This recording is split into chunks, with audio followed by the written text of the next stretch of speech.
La chronique éducation canine avec Michel Lacasse, une présentation de l'animalerie Jocazo du 236 Notre-Dame-Maniwaki, où l'on retrouve des produits de qualité qui combleront vos animaux de compagnie. 449-1738. Dans l'émission Anne le matin, Anne-Étienne vous présente maintenant sa chronique du jour.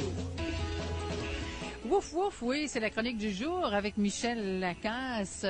Il est intervenant en éducation canine et il connaît nos chiens par cœur. Allô, Michel? Bonjour. Comment ça va? Ça va très bien, toi? Oui, hey, j'ai beaucoup aimé la petite photo que tu as mis là, de la maman chien avec son petit pitou. Oui, avec les surprises, les gâteries. Oui, puis l'entraîneur qui est en avant avec une gâterie, puis la maman chien dit à son pitou, il te donnera plein de friandises pour t'entraîner, donc fais semblant de rien comprendre le plus longtemps que tu peux. Et quel bon conseil, hein? Oui. Quel bon conseil pour le petit chien gourmand.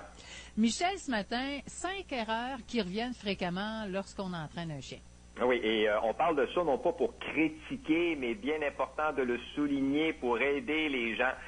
Parce que ce dont on va jaser peut, je crois, vraiment donner un bon coup de pouce aux auditeurs. C'est une chronique humain, plus qu'une chronique chien. Oui, c'est vrai. Je trouve que ça aide beaucoup le propriétaire du chien, mais aussi ça nous donne des bons trucs avec notre pitou. Absolument. Et on y va avec l'erreur numéro 1, qui est... Quelle est l'erreur numéro 1? On n'entraîne pas assez notre chien. Ah, ben oui. Ça, souvent, je vois ça, et pourtant, il est tellement important de tout faire pour que notre pitou conserve ses acquis. Le problème, c'est que bien des gens vont le chercher chez l'éleveur, lui montrent les commandements de base, et quelques mois plus tard, cessent d'entraîner parce que le chien fait bien des choses.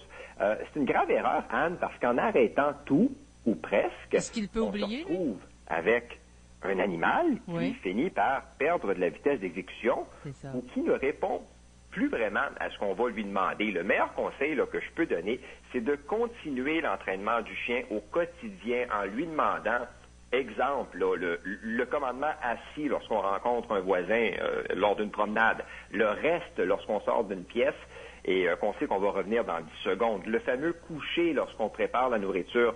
C'est pas grand-chose et on s'assure de maintenir ce qu'on a montré au chien et bien sûr, on récompense une fois de temps en temps pour garder sa motivation. Et pour ceux qui ont plus de temps, je vous inviterais même à montrer un nouveau petit truc à votre compagnon chaque mois. C'est bon pour lui, ça lui occupe la tête, ça le rend encore plus savant. Puis, de votre côté, ça vous permet de conserver le timing et les bonnes techniques d'entraînement. C'est ça. Donc, on continue ce qui lui a été montré pour pas qu'il oublie finalement. Oui, absolument. Erreur numéro 2 également, il y a les gens qui répètent 3 ou 4 fois le même commandement. Et souvent, on doit faire ça parce que le chien a probablement pas été assez entraîné, qu'il est distrait ou même confus. Je vois souvent ça chez les nouveaux propriétaires, en fait. Ils sont pressés, le chien doit tout savoir en 3 semaines. Et pourtant, comme je le dis toujours, il a 3 mois et il lui reste 13 ou 14 ans à vivre si c'est pas plus. Donc, il est inutile de vouloir aller trop vite. Il y a une chose bien importante à retenir lorsqu'on entraîne, et c'est que le commandement doit d'abord être montré sans distraction, et plus tard, quand ça va bien, avec la distraction. Si on a un chien qui est incapable de rester plus que 10 secondes dans la maison, faut pas se surprendre si c'est encore pire à l'extérieur, alors qu'il y a plein de distractions, des gens, des voitures et toutes sortes de bruits. Donc, il faut vraiment prendre le temps requis pour bien entraîner et pas brûler d'étapes. Il y a aussi les gâteries. Ça, c'est important. Oui, ça, faut faire attention, parce qu'il y a des chiens qui vont obéir, mais qu'à la vue du morceau de foie séché ou encore de la saucisse. Comme je le dis toujours, soyez prudents. Entraînez en renforcement positif, mais cachez la récompense dans la poche qui est en arrière du pantalon ou dans la pochette d'entraînement. Je n'ai rien contre le leurre, lorsqu'on montre au chien avec la gâterie, mais qu'une dizaine de fois maximum lorsqu'on lui montre le nouveau comportement. Après, on va lui demander, on va lui laisser le temps de réfléchir, parfois même de faire des petites erreurs, et on va le récompenser lorsqu'il va justement nous donner le commandement demandé. C'est la meilleure façon de faire les choses pour ne pas se retrouver justement prisonnier de cette fameuse gâterie-là. Une autre erreur. Oui, les séances d'entraînement qui sont trop longues.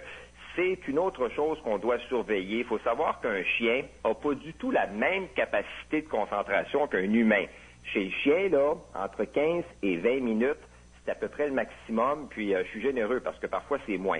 Donc, on doit respecter ça et toujours s'organiser pour que les séances soient de courte durée. On peut en faire 2 par jour sans problème. L'important, c'est qu'il y ait une progression dans ce qu'on tente d'apprendre et de toujours terminer la séance sur une bonne note avec un animal qui a travaillé, mais qui n'est pas épuisé, qui a encore de la concentration, puis qui va même anticiper la prochaine fois qu'on va l'entraîner.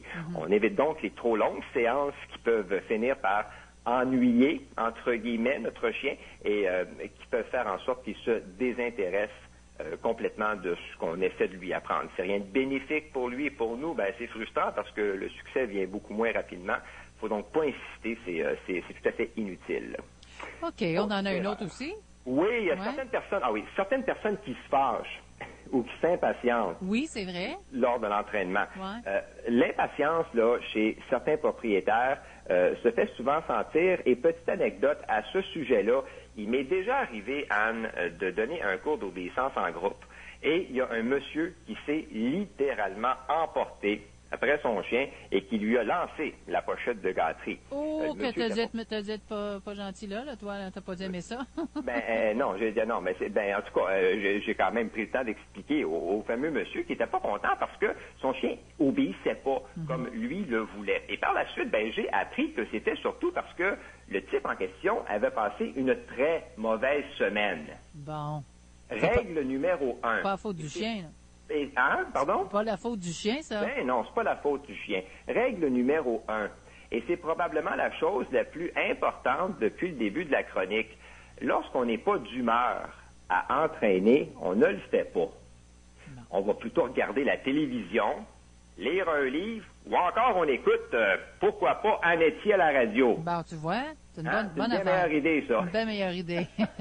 Faut se rappeler qu'entraîner, ça prend du timing, des techniques, et de la patience, et ça prend habituellement un certain temps avant d'acquérir tous ces éléments-là. Tout ça pour dire que lorsqu'on se fâche, lorsqu'on vient bleu après le chien parce qu'il ne veut pas rester plus de 10 secondes, ça vient jouer, qu'on le veuille ou non, sur notre capacité de lui apprendre. Ça vient nous frustrer, ça nous rend impatients, et le chien, lui, le ressent. Comme je le dis aux clients, si vous entraînez et que ça se déroule pas tout à fait comme vous le voulez, vous gardez votre calme, et vous vous demandez aussi ce que vous faites de mal. Parfois, c'est pas grand-chose. Parfois, il faut tout simplement couper en plus petites tranches et tout finit généralement par rentrer dans l'ordre.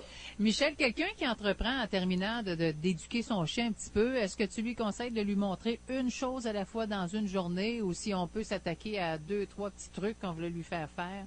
Une chose à la fois. Ouais. Une chose à la fois. Par exemple, si on a un petit chiot et qu'on veut lui montrer le commandement assis, on va le faire pendant une semaine sans distraction et ensuite avec de la distraction. Donc, on va le sortir à l'extérieur, on va lui faire des assis un petit peu partout et après ça, on pourra passer au second commandement. Merci pour les bons trucs et on voit de plus en plus de gens se promener avec leur pitou puisque la neige est partie des trottoirs maintenant puis on ose espérer que le beau temps s'en vient bien vite. Oui, absolument, Anne. Merci Michel, à la semaine prochaine. Bon mardi. Toi aussi. Bye-bye. La chronique éducation canine avec Michel Lacasse vous a été présentée par l'animalerie Jocazo 236 Notre-Dame-Maniwaki, où l'on retrouve des produits de qualité qui combleront vos animaux de compagnie. 449-1738. À CAGA FM, vous écoutez Annetier jusqu'à midi.